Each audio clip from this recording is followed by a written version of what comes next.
terms, uh, let's get started. Welcome, everyone. Welcome to the second week of the Lambrusco box month. We are tasting this guy today. It's a non-vintage. So Podere is Saliceto, Albone, Lambrusco de Emilia IGP is what we're tasting today. Yeah. Just a few announcements before we begin. Invoices all went out for next month today. So if you are joining us, go ahead and pay that invoice. If you're not joining us, just let me know so I can get that all sorted out. And just in case you're wondering, next month's box is what I'm calling, in celebration of the Pride Month, I'm calling it a non-binary box. It's all the things that are rosé-ish. All the category blurring. Is this rosé? Is this red? What the fuck is this? Does it matter? Kind of rosé wines. Yeah, that's what it's going to be next month. So yeah, that brilliant thought came to me as I was oftentimes brilliant thoughts come to me when I'm sitting on a crapper. That was 2 mornings ago. I was sitting there. I'm like, it's a Pride Month next month. This is brilliant. Because originally I was going to call it just a rosé box and do like just different like a color scheme and different like extraction level of rosés. But I was like, no, I should go even weirder and then do a non-binary box. Anyway, so that's what we're going to go with. That's what next month's going to be. Peace Club closes tomorrow. So if you want to participate in the Case Club or want to participate, now is your chance. Get it all done because I'll be closing that at noon tomorrow. For those of you who attended Wine Prom, the Wine Prom pics were emailed to me, so I'm going to put that in Google Drive. I'll be sending that out to you all soon, and hoping that you all can add your pictures on there so we can all have a communal place where we can all access each other's pictures from the night, but that will all be going out to you soon as well. Besides that, I don't really have anything else. Last but not least, this month, I have chosen Meals on Wheels as an organization we're donating 1% of our gross revenue to. If you want to donate alongside 6 Foot Wine Club, or you want to learn more about what they do, the links are right there in the chat box. Go check it out. Any questions about any of that before we get into it? Excellent. Hearing no questions, we went to what? If you're just joining us, we're tasting this guy. Today, it's a non-vintage. Podere Saliceto Albone, Lambrusco de Emilia IGP is what we're tasting today. All right, let's start on the map. Let's look at the map. There's a map, right? We are in Emilia-Romagna, which is where Lambrusco comes from. It doesn't exclusively, as we talked about last week, exclusively come from Emilia-Romagna. There's some being made in Lombardy. But when we're talking about Lambrusco, really, we're talking Emilia-Romagna. Majority of Lambrusco that exists in Italy come from Emilia-Romagna, particularly in the Emilia part rather than the Romagna part. And the Emilia-Romagna are divided kind of like north to south. Bologna kind of being that kind of a dividing line. So north of Bologna, going into Modena and Parma, this is really the Lambrusco territory, the north. This is the Emilia. And then as you go south, you're talking about Romagna. This is more of a still wine territory. So you're going to see some Trebbiano, you're going to see some Sangiovese, things like that. Obviously, being close to Tuscany, you kind of expect to see that Sangiovese presence. If you ask some people from Romagna, they will say the Sangiovese was actually started in Romagna and they made its way to Tuscany. Of course, if you ask people in Tuscany, they say Tuscany, Chianti is where Sangiovese really originated, and then the Romagna people copied them later on. But anyways, nonetheless, you will find some Sangiovese coming from Romagna, which is a southern half of Emilia-Romagna. And as you go north, this is where you're gonna find that Lambrusco, that sparkling red wine. But we also talked about it last week. Lambrusco does not have to be red. It can be white, it can be rosé, it can be red, it can be completely bone dry, all the way to slightly off dry, to some sugar, actually dolce level. So it kind of ranges in its style in terms of its expression. There are also like 60 different Lambrusco varieties. It's a family of indigenous varieties that come from here that our Lambruscos are made from. But the three that you should, the three that are featured this month are the ones that are most prevalent and most probably used. So last week we tasted Sorbara, which gives the most like the kind of a high acid, really kind of aromatic, light, things like sour tart cherries and things like that. And then on the other spectrum of that is a Grasparosa, which you get a lot more dark, inkier, purplier, like black currant, blackberries, a lot more tannin, a lot more base notes. If you think of Sorbara as a lot of treble notes, Grasparosa has a lot of base notes. And today, what we're tasting is Salamino. I made a mistake in the email that I sent out. This week's wine is actually made from Salamino, not from Grasparosa. Grasparosa is next week. But the Salamino is what we're tasting this week, which is kind of the Salamino is kind of the in-between, where you still get the acid, you still get the bright kind of aromatic violet, that sour tart cherry kind of a thing, but you also get that like deep purple ink and the tannin structure of Grasparosa. So Salamino just kind of like split the middle in between. So that's what we're tasting today. And then next week, we're going to taste the Grasparosa, getting into the really dark, tannic kind of expression. Right. So yeah, we're in Emilia-Romagna. There's a tiny little village called Campo Galliano. It's not on this map. It's too small. Just outside of Modena is where this winery is located. This just outside of Modena is where you're gonna find a lot of Salamino. I couldn't get a definitive answer on this because it seems like different sources have different stats or data on it. I was trying to figure out of those three Lambrusco varieties, which one, or just in general, which Lambrusco variety was the most planted. Some people say Salamino, some people say it's Grasparosa. So I couldn't really get a definitive answer on that. However, when it comes into Salamino, you're going to find it mostly planted all around Modena. So if you ever go to Modena, chances are and get a glass of Lambrusco, chances are you're probably drinking Salamino, is what I'm trying to say. And if you go to Parma, chances are you're drinking a lot more Sorbara. Okay. Who makes this wine? So made by two young dudes right here.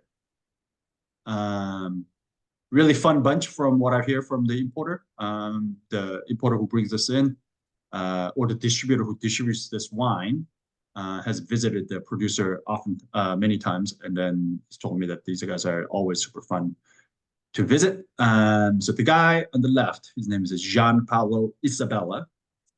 He's a former Muay Thai champion. So he's a formal Thai boxing champion turned a winemaker. And then his brother-in-law on the right is Marcelo.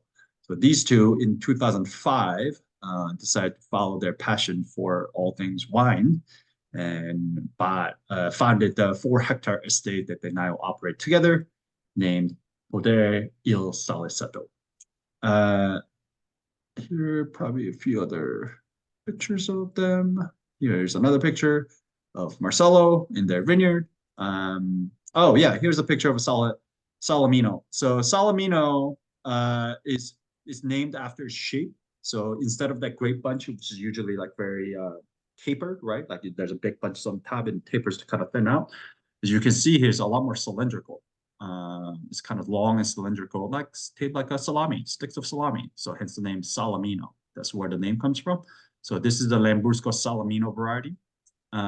Here's two of them working in their cellar. Again, this is it's not a big fancy operation. We're talking about 2 dudes, 4 hectares, very tiny, just making a very small batch wines by themselves in the cellar. I think I have some other pictures as well.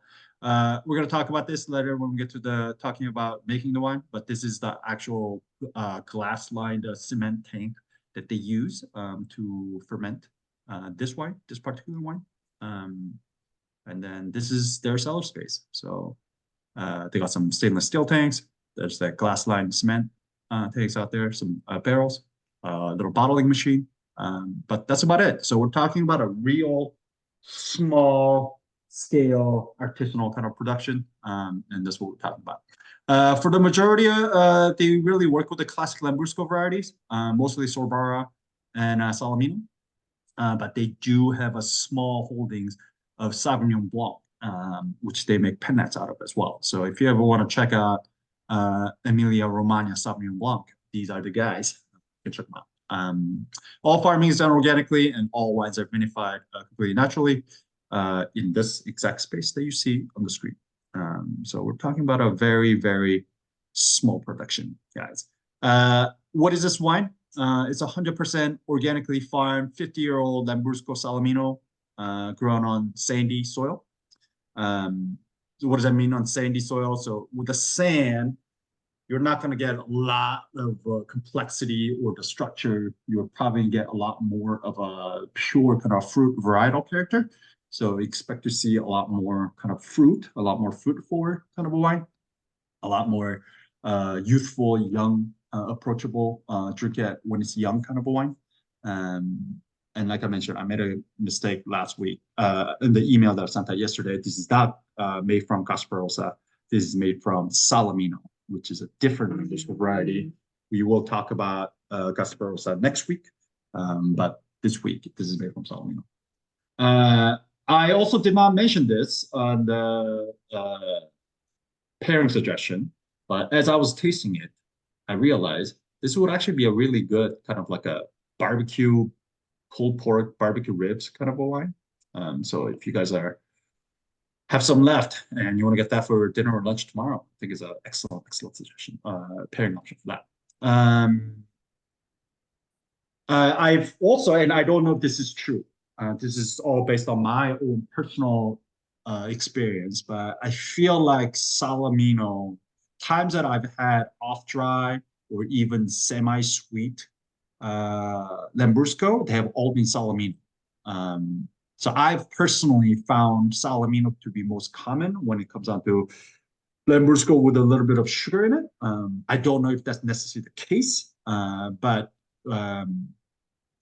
so I always make a habit of, if I'm buying a Salamino Lambrusco, to make sure to either ask somebody or to see if it's noted on the label itself, like it is right here. It says Vino Frizzante Secco. Secco means dry in Italian, right? So to make sure that the wine is dry.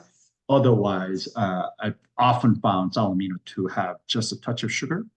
So just a point of not necessarily a warning, but just putting on your radar that that a lot of Salamino that I've seen have a touch of sugar. So if you don't want that and you want a drier style Salamino, make sure that you're looking for the Secco, written Secco on the label, or ask somebody when you're buying it. Anyways, all right. So this is a 100% organically farmed, 50-year-old Lambrusco Salamino grown on sandy soil. This is a Charmat method Lambrusco. So, you know, we talked about traditional method last week. This week, this is made in Charmat method, which means all the fermentation is done in one tank, not in the bottle. They do what they call modified Charmat method. I'm not exactly sure why they do this. I think it's more of they just want to rack off just the clear portion. But normally, you know, traditional Charmat method, what would happen is you go through two fermentations. So you make the base wine in the tank, and then afterwards, after that fermentation is completely done, you put sugar and yeast into that tank, and then you put it through the second fermentation. And all the CO2 that's generated from the second fermentation gets dissolved into the wine because it's inside a tank that's capped off. There's nowhere for gas to go, so it dissolves into the wine, and that's how wine becomes sparkling. In this case, they do something a little bit different, and that's what they call modified. So they do go through two fermentations, but it's really one fermentation that's halted in the middle. So they destem those Lambrusco varieties that they get, they crush it so they get the juice out. They put it through a short maceration, and then they put it in a large the glass line cement tank that you saw earlier, that I showed the picture that we showed earlier. So spontaneous fermentation in there, wine's doing its thing, fermenting, starting to get a little bubbly, right? And then before the fermentation is complete, they actually drop the temperature on that wine. So they put it through a temperature control and halt the fermentation. So it gets too cold for the yeast to be really active, so the fermentation stops. At this point, they let the wine settle for a little bit, and so all the kind of sediments, will settle out to the bottom.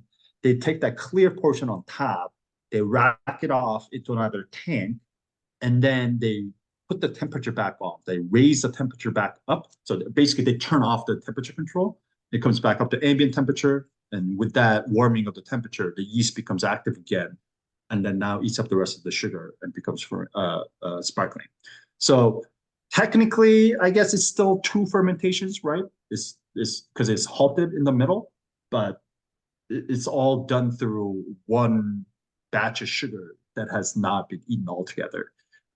Again, I'm not super clear on why they do it this way rather than pitching yeast and sugar in the other way, or restarting it either also with must. Sometimes the producers will reserve back some of that unfermented must, grape must, and they'll freeze it and they keep it in there. And then instead of using sugar and the yeast to restart the second fermentation, they just throw that frozen must, or after they what's the word? Defrosted, essentially, that it melt back down, and they'll throw it back into the wine, and then that will restart the second fermentation. So some producers do that, and I've heard that, but I've never heard of somebody just halting the fermentation in the middle just to have it start back up. So not exactly sure why they do it that way, but they do it that way. The bottle, and then as soon as the fermentation is complete, the wine is bottled with the minimal sulfites. This is unfiltered, unfined. So we're talking about very, very just raw, honest product. We're just talking about Salamino grapes crushed and then put through a fermentation with a select pause in the middle. And that's all we got. So any questions about any things that I just went over? The production method. Do they pitch more sugar in yeast, or no? No. Okay, I didn't. Yeah, so they it's kind of like the pen net method, right? Like the method as a straw, but instead of doing it in the bottle, they're doing it in the tank. But they halt it. Like there is basically when the wine is still sweet, when it's not fully dry, they drop the temperature, so the fermentation stops, and then they let it sit there and let it settle out for a little bit, and then they take the clear portion, rack it off, and then they bring the temperature back up on that racked off portion, and then the yeast becomes active again and finishes the fermentation. I guess it'd be hard to rack if it was super fermented, or no, I mean, people do it all the time. People let it, like still wines, they let it fully ferment out till dry, let it settle, and then they rack it off, and then they let it age in, I don't know, oak, cement. Okay. Yeah. So not exactly sure why. I will put a question out to the importer and see if I can get some answers. But yeah, never heard of that. Any other questions? I have a like small one. So you said like that there are 60 varietal, or would it be varietals of Lambrusco, sub-varietals? Like all of this is everything is vitis vinifera, right? So it's like just like what would distinguish one varietal of Lambrusco from another varietal of Lambrusco from Sangiovese? Is it just like family tree, like one branch over? They're just, it's like, Yeah, it's a subfamily essentially. It's like a Malvasia, or what's the other one? The Muscat. Okay. They're all these different varieties, like this. Like there's Muscat Autumnal, There's, the Muscat Istria, like there's all these different Muscat varieties that exist, but they're all within the Muscat family. Like there's a common Muscat that started it. And so it's the same thing with the Lambrusco. There's like all these different varieties, but there's a common kind of parent lineage that kind of split them off, essentially. Okay. Yeah. So like it can become like sub varietals, but like you don't Right. getting too technical and sciencey, you just say like it's a variety of Lambrusco and like Correct. Yep, exactly. Any other questions?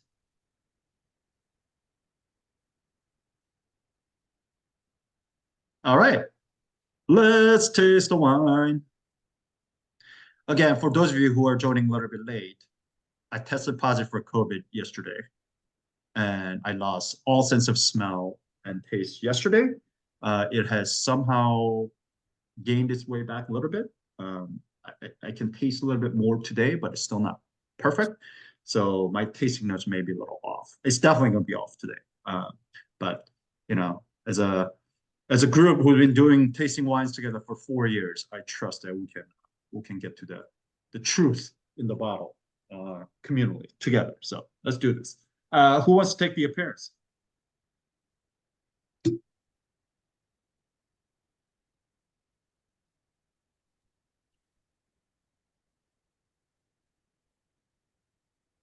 Come on, people.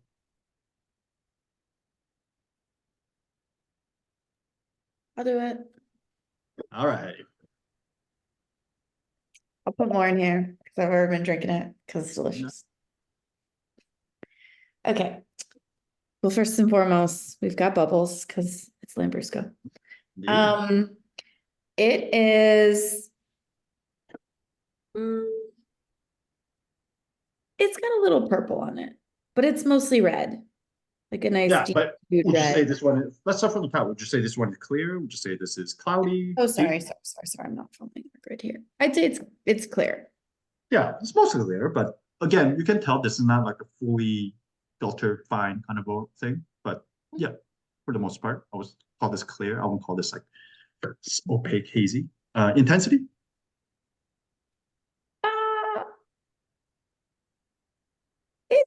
It's medium. It's medium. I can see. Medium. Yeah, I want to say this is somewhere between medium and deep. It's going into Yeah. deep. It's not super like perfectly deep where like I can't really see anything, but it's pretty hard for me to like Yeah, read it's not through. defined when you can see through it. Yeah. So yeah, medium plus, somewhere between medium and deep, getting closer to deep. This will be my call. Color. Yeah, I think this is mostly ruby. I mean, we've got a little, like, I do think there's some like it's a little purpley to me, but Yeah, 100%. I agree. I think there's some ruby, little purplish, bluish kind of a tinge in it. That like, that kind of like blueberry color. It's not like actual real blue, but that blueberry kind of a color, like purple. I can see that thrown in here. But yeah, absolutely. So ruby with a purple, rubyish purple, purplish ruby. Any other observations? You already mentioned bubbles. yeah, I mean, wouldn't we call this, because like Lambrusco has different bubbles than of course like champagne or Prosecco. So I was wondering about how we would describe the bubbles. Would this be closer to like petulance? I mean, so to me, like, I mean, it's hard to tell because it's so deep. If this was still bubbling up, the bubble size would definitely be bigger. And Okay. two is upon pouring, right? Like there's the immediate kind of foaming, and there's a lot of that's happening. That's usually the first sign that I see when I pour the wine. If it's not like a traditional method, the wine just seems to kind of really aggressively foam up. Mhm. And then it tends to like remain on the surface much longer. But to me, I don't necessarily see the bubbles coming up through the glass, but that just may be because the wine is really, deep and I can't really see it. Yeah. But yeah, that kind of thing, like where you can note here the bubbles upon pouring into the glass really foamed up aggressively. They usually, it's a sign of bubbles having spent less time in the wine, usually Charmat or Penna. Cool. You got to pick the next person. Who knows? I'm looking for volunteers first, and then if there are no volunteers, I will choose.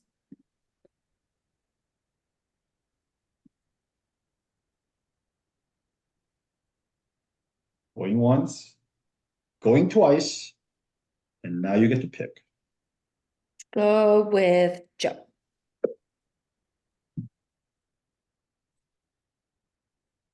All right, I'll do my best. Uh-huh. Nose is always a little tough for me. It says clean. So it's clean. Yeah, it's very sound. Intensity?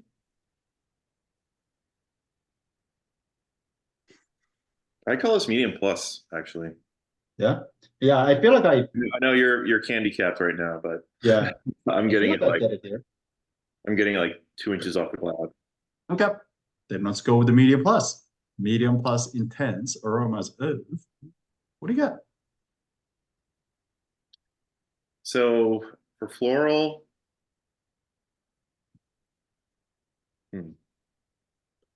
almost a little bit of elderflower. Oh, okay. It's got some of that kind of vanilla-ish little character. Okay. And some violet and rose. Pretty easy, Okay. right?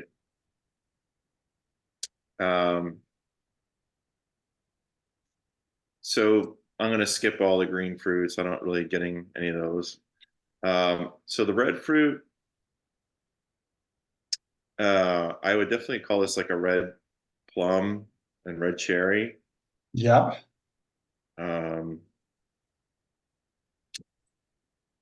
Oops, sorry. Or maybe Black fruit? black cherry and red plum. Maybe Yeah. more. Yeah. Again, I'm a little handicapped here, Yeah. Joe said, but I do think there's some like a plummy thing here that I get a little bit here, like that black cherry, black plum, maybe it's a red plum, but I guess some sort of like a plummy kind of a thing here. But like I mentioned, like Salamino having some of these both red and black kind of qualities is very common. It's got that kind of red tart cherry, red plum of the Sorbara that you find, but also the kind of like the black cherry, black plum, blackberry, black currant, all these black fruit characters of Gasparosa. It's a very common thing. So Yeah, it's cool. It kind of sits in the middle, like you mentioned earlier. It's pretty yeah. nice balance. Cool. As far as dried or cooked fruit, not so much. Okay. It shouldn't be. I mean, you shouldn't be getting any dry cooked fruit here. Like this should be really fresh, really ripe. That's kind of what you should be getting. Any herbaceous, herbal, spice, any of the non-fruit things here? No. No. Okay. Any secondary, any tertiary? Like it has like an interesting like I said, it's almost elderflower to toasty thick stuffness to it, but Okay. you know, When you say toasty, you're talking about like oak toasty or no, like toast or like a some like sort a of bread toast? yeah, like a Okay. like a little bit. Okay. I mean, this hasn't spent a whole lot of time on the lees. It's just a Charmat method, goes through a tank, and then it just gets bottled out. But yeah. Mostly with the Lambrusco, I mean, particularly when we get to the last week of this month, you're going to see Lambrusco that gets a lot of these other things besides fruit. But oftentimes, when you're talking about Lambrusco, we're talking about just mostly really fruit, like a primary fruit driven kind of a thing. But with some Lambrusco, and I don't know why this is, but I always get, and you mentioned this, Joe, and then it's not oak, but there's always just a touch of this kind of like a vanilla kind of a sweetness in Lambrusco that I get a lot. Yeah. Almost like that floral, like a vanilla pod, like actually like smelling the vanilla bean pod itself. It's not strawberry shortcake, but it's kind of in that vein. Yeah. So I sometimes get that with a Lambrusco. So that may be what you were referring to, Joe. So yeah, there you go. Again, I don't know if this is a good thing or a bad thing. I cannot confirm or deny what you're going to say. So at this point, but excellent. But everything you say is consistent of what I would expect from this bottle. What I would expect from Lambrusco Salami. So let's go to the palette. You get to pick the person for the palette, Joe. Any volunteers? Otherwise, I'll just scroll down to Christopher. I was just about to unmute and volunteer, so Excellent. that's perfect. All right.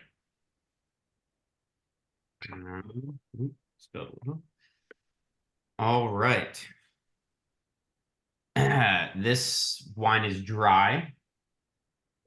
I don't really get much of I didn't get like much sweetness on the nose, and I definitely don't get any on the palate. Un, did you say it like I know you said the last or the wine from last week had some like some slight dosage? Is that like would that be happening here? And is that like kind of common throughout the category? No. Okay. With these, there's no dosage here. It's basically fermented out completely dry. I mean, if this was a semi-sweet or off-dry, then there may be some dosage. But in this case, no, it's fermented out completely dry. So no dosage here.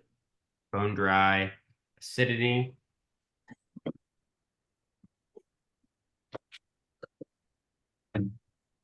Get like medium, like maybe to the higher end, like maybe higher end of medium, get approaching medium plus, but it's not crazy. Agreed. 100% agreed. I'll call this medium myself. But medium plus or maybe higher end, but yeah. Higher end of medium is basically what I would say, but medium nonetheless. Tannins, it definitely has some grip and sticks around. I feel like medium plus on the tannin. I always like conflate or like acidity kind of hits me in the back of the mouth, like kind of in the same way that like tannins like are at the back of my tongue. So I sometimes a high acid wine I'll call like higher tannin and vice versa. Okay. Yeah, I would say probably higher end of medium to like medium plus tannins.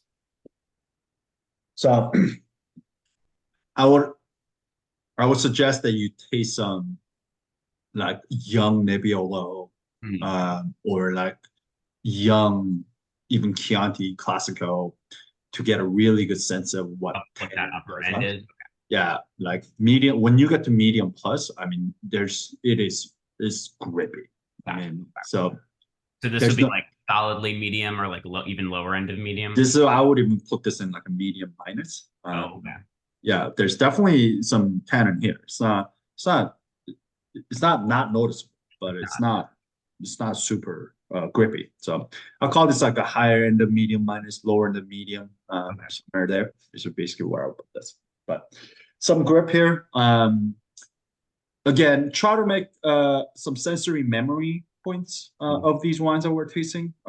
So we're calling this a medium minus now, and then wait particularly for the last wine of this month when we get there. And I want you guys to see the difference between the tannic level between this and the fourth wine. And then you'll really see what that difference feels like. So medium minus tannin here. Alcohol, what percentage do you think this is? Say like 12.5.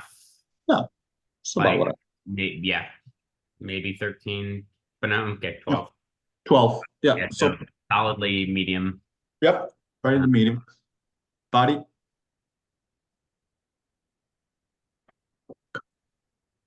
It's pretty light. Like I definitely, it's definitely not a whole milk or creamy. No. Definitely on the like I feel like on the like intersection of skim and 1%. Yeah, I'll call this like medium minus. Yeah. Yeah. Medium minus body. Moose. The moose.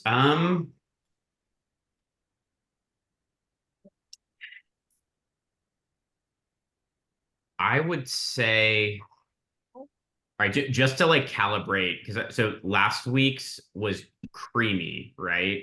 Because like I feel like we don't, we aren't often tasting a sparkling, so I had so like would delicate be like a champagne super tiny bubble, like okay, Exactly. yeah, I mean this wasn't. Stop biting me. Uh, this wasn't like in your face, like bubbly, like you get from like the CO2 infusion that like peters out. So I would say that this was like between creamy and delicate, like maybe leaning more toward creamy. Yeah. And Agree. I'll call this creamy myself. It's obviously not like a really tiny little pinprick bubbles that you get from champagne. It does kind of bubble up quite a bit, especially like, I mean, it blows off, the gas blows off quite quickly. mhm.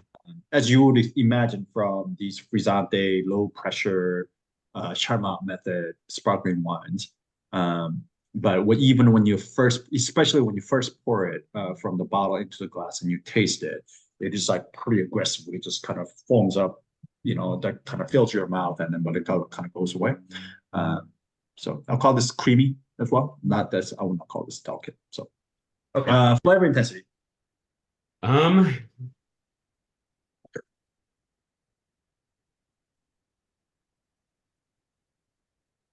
I would say medium to medium plus. Yeah, I pretty much everything that Joe called out on the nose. Like if yeah, I think very dark red fruit, black fruit, more cooked and stewed, like it's still ripe, but I think it's getting into some like, cooked fruit Okay. note for me. And yeah, like no, I don't get any herbaceous, herbal. Just ran out. Pour a little more. And I would say like really ripe fruit. Yeah. Yeah. It's about what I would expect. Yeah. Like last week, I feel like was kind of on that line of green and ripe, and this is on the other side. Like it's not overripe, but it's like very like you have to eat this now or it's gonna go bad in your fridge. Got it. Yep. Makes sense. Yeah, and then none of this, like the herbaceous herbal non-fruit things. Not really. Okay. I feel like I'm trying, and I don't know if this is just power of suggestion, but like Joe's saying something about like, like a toast or like some background note has me like searching for something that I'm like, Okay. oh, there's something that's not a fruit there, but I can't Okay. put my finger on it. So I don't know if that's, you know, Um, yeah, and oftentimes I mean, unless you are, when we get, again, I keep referring to the last wine for the month, the fourth week. We're gonna talk a lot about these kind of non-fruit things, a lot more layers. But with this one, with the Muslim Lambrusco, you're oftentimes it's really all about kind of like the really juicy fruit, primary driven kind of wine, and that's part of the reason why Lambrusco is so approachable and so popular, is because it's just, I mean, it's just like a ripe fruit in a glass. Like who wouldn't like that? Without any kind of like a non herbaceous kind of like a thing going on.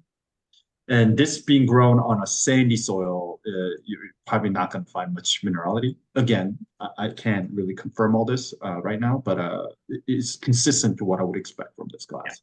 So, any secondary, any tertiary things? no. Yeah, makes sense. This is supposed to be very, very fresh. All right, the finish.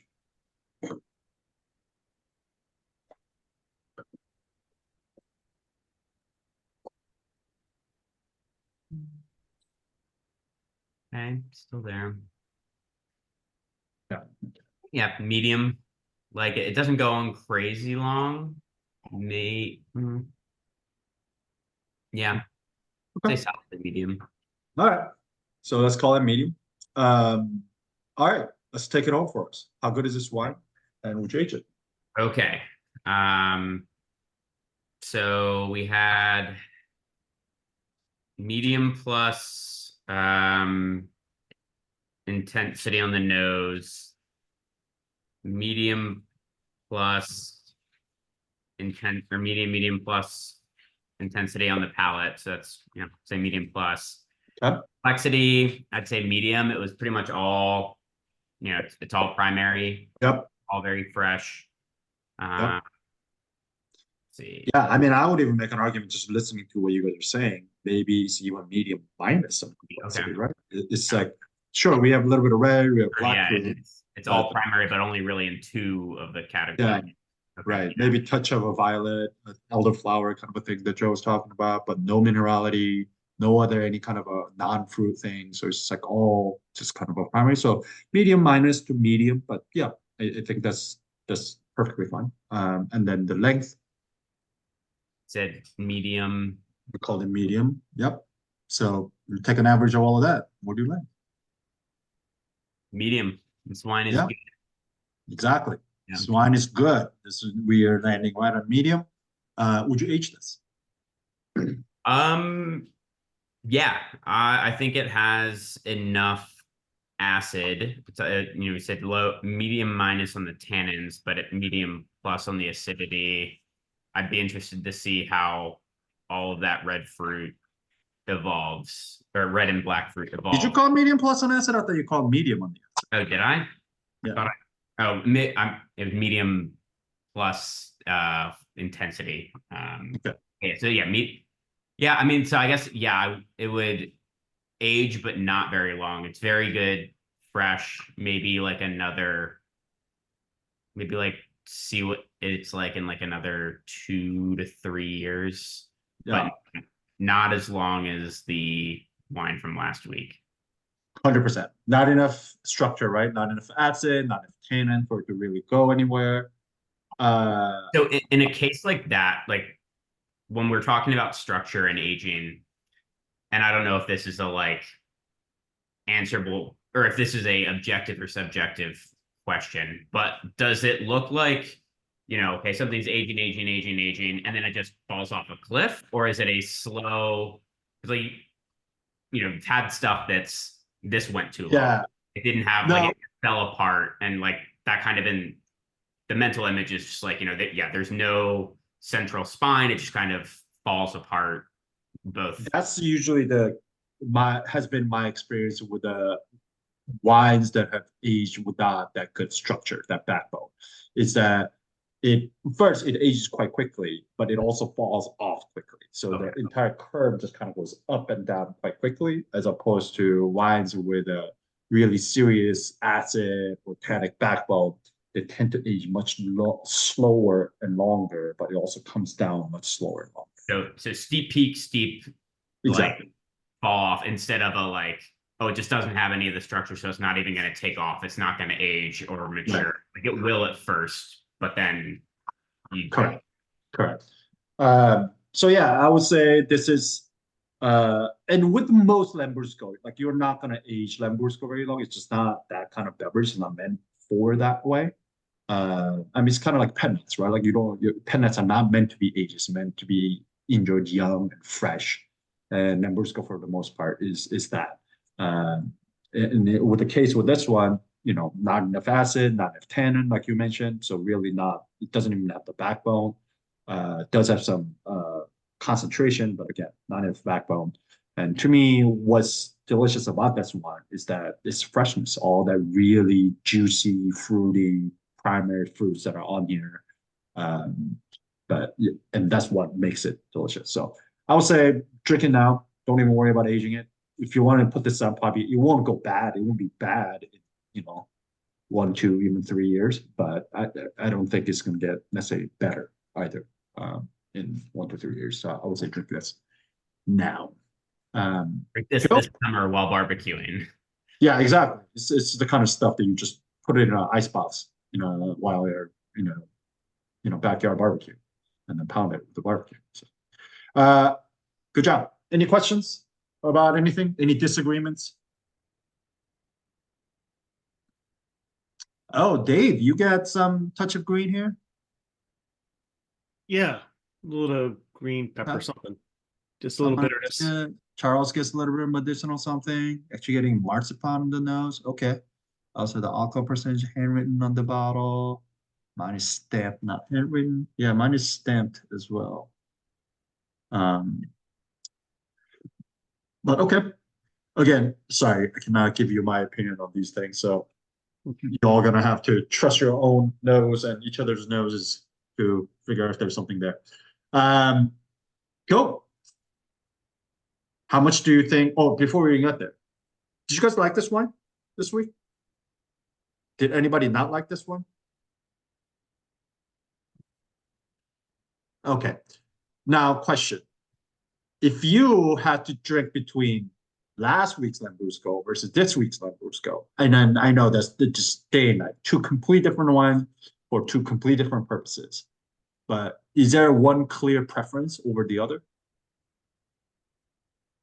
Or does it all depend on the occasion? Is there anybody who says, I would almost always go for this one over the other? I thought they're both really good. Yeah, it's a hard one. I like Yeah. last week's wine. Say that again, Phil? I drank last week's wine over this week. Yeah. I think, yeah, slight edge to last week. This is really good too, but last week's was awesome. Yeah. Yeah, again, different application, different wines for different occasions, but yeah, I think they're both great in their own. They have their own lanes and they kind of stay in their lanes. But yeah, I was just curious what people. This is obviously more in line with probably quote unquote typical Lambrusco, right? When people think of Lambrusco, this is probably what they're thinking about. So yeah, I was curious whether that kind of reference point in people's mind influence their decision about which one they would prefer. So, okay, let's play our game. How much do you think this wine is on a retail shelf? How much would you be happy paying for this on retail shelf? Perfectly good, delicious. We call it good wine, right? Kind of medium all the way down. Not necessarily ageable, drink it now kind of wine, but not every wine needs to be ageable. Yeah, how much do you think this is? 28, 23, 25, 23, 20, 24, 24. Also, this is not a DOC. This is an IGP, so it is a one level down from DOC level. That doesn't necessarily translate into price all the time, but you know, 28, 23, 25, 23, 20, 24, 24, 22. Man, I feel like you were really good at this game. The winner is Mr. Phil Dahan. This is right on at 24. So there you go. For $24, under $25 sparkler for Lambrusco, I think this is solid. It's delicious. I think it's great. Oh. Any questions?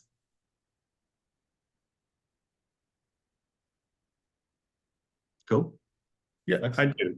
The production time Yeah. compared to last week's wine, Mm-hmm. that'd be, and I guess the labor intensity is a lot less, right? Way less. This is pretty much done in a tank.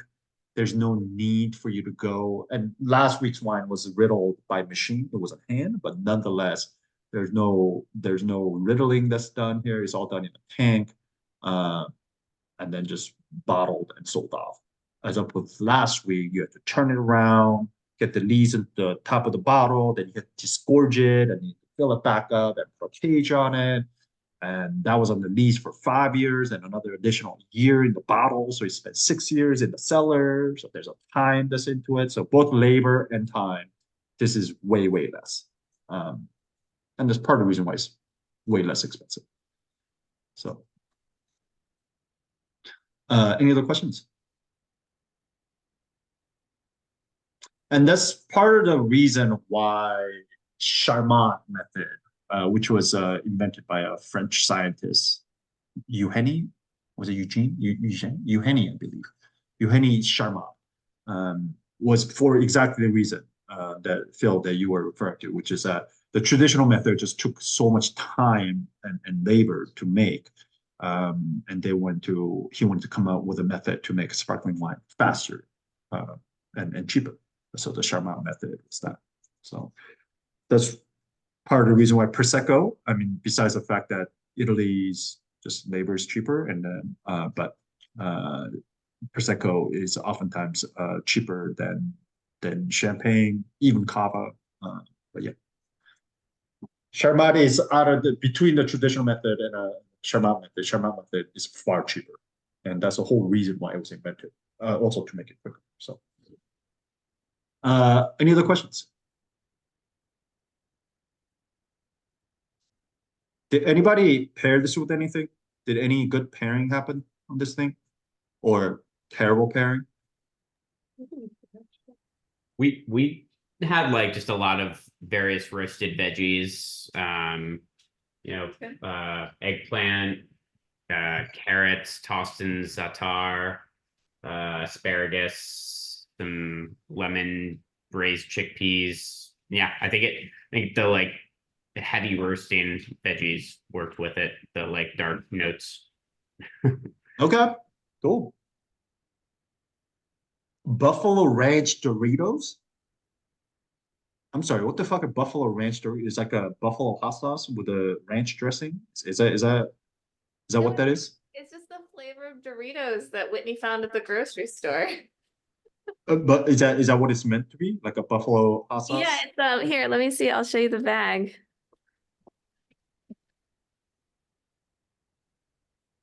It's like a Cool Ranch meets a buffalo hot sauce. Yeah. Wing Yeah, sauce. they're not as good as Cool Ranch. They're not as good. I grabbed the wrong bag. All right, all right, But works well. all right. I'll take it.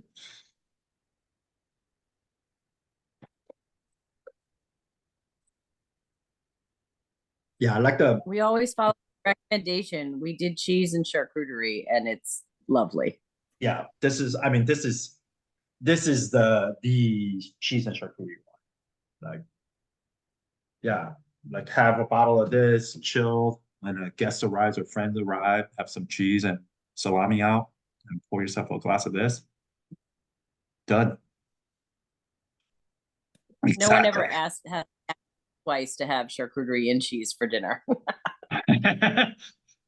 I think it's I think that's a girl dinner before it was a girl dinner, you know, like charcuterie and cheese and like a little piece of bread. Absolutely. Yeah, what else do you need? This is a pizza wine, do you think? Say that again. This is a pizza wine. Pizza, yeah. I think this would be great with pizza as well. Yep.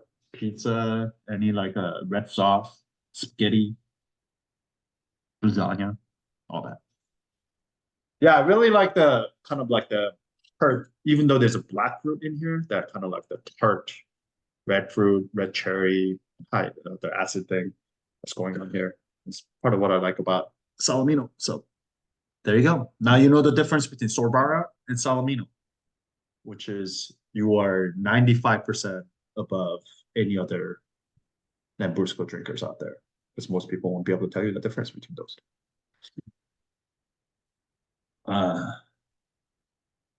Any other questions?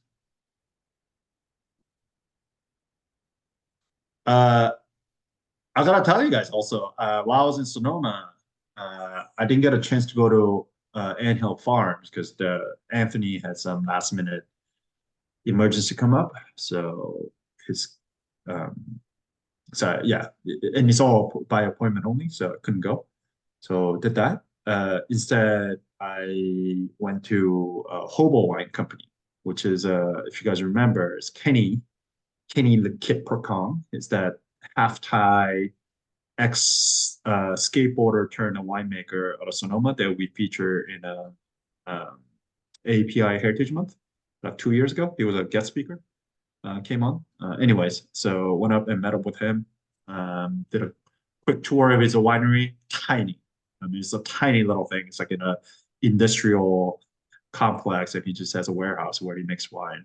He's got like old skateboard decks everywhere. Yeah, had a good tasting there, good meeting there. my niece and nephew were like running around like fucking crazy children and climbing on top of barrels. So I couldn't really tell if I was drinking wine, tasting wine, or whatnot. But nonetheless, good experience. Super cool dude. So if you guys are ever in Sonoma, make an appointment. Go see Kenny. Cool dude. Yeah, that.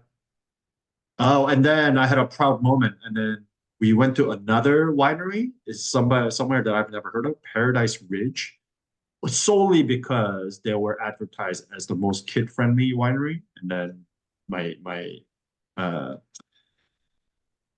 sister and brother-in-law were like, we just have a couple hours, like let's just go there, just get the kids out of the house. So we went there, we did a tasting, and wines were fucking hard. But I had a proud moment when my brother-in-law, who's not a wine person, he's like a beer dude, and he takes a sip of the wine, and he's like, you know what? I don't know shit about wine.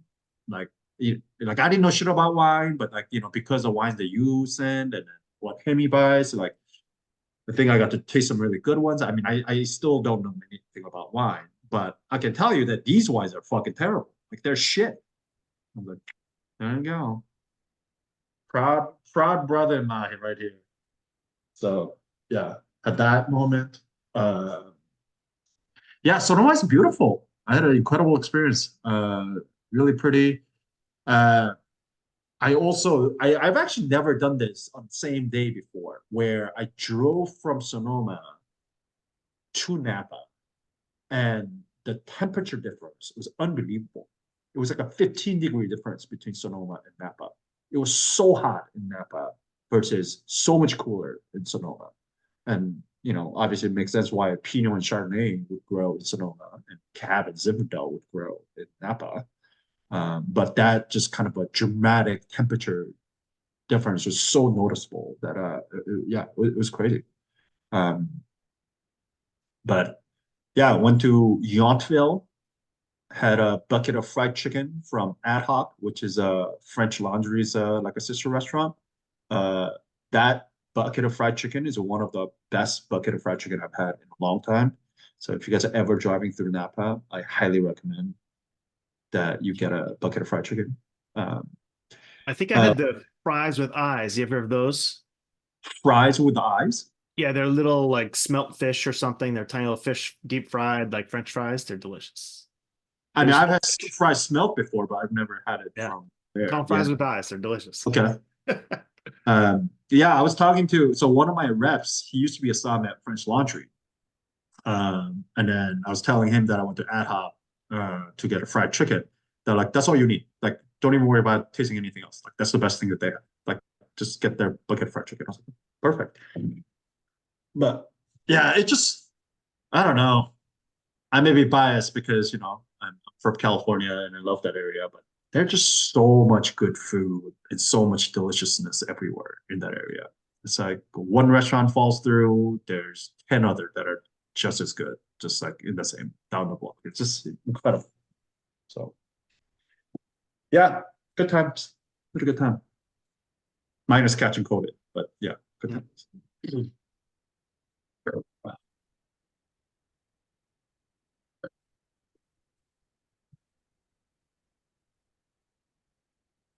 Yeah, see, I can taste some plum on this thing, so I'm getting better. I'm getting better. It's better than yesterday.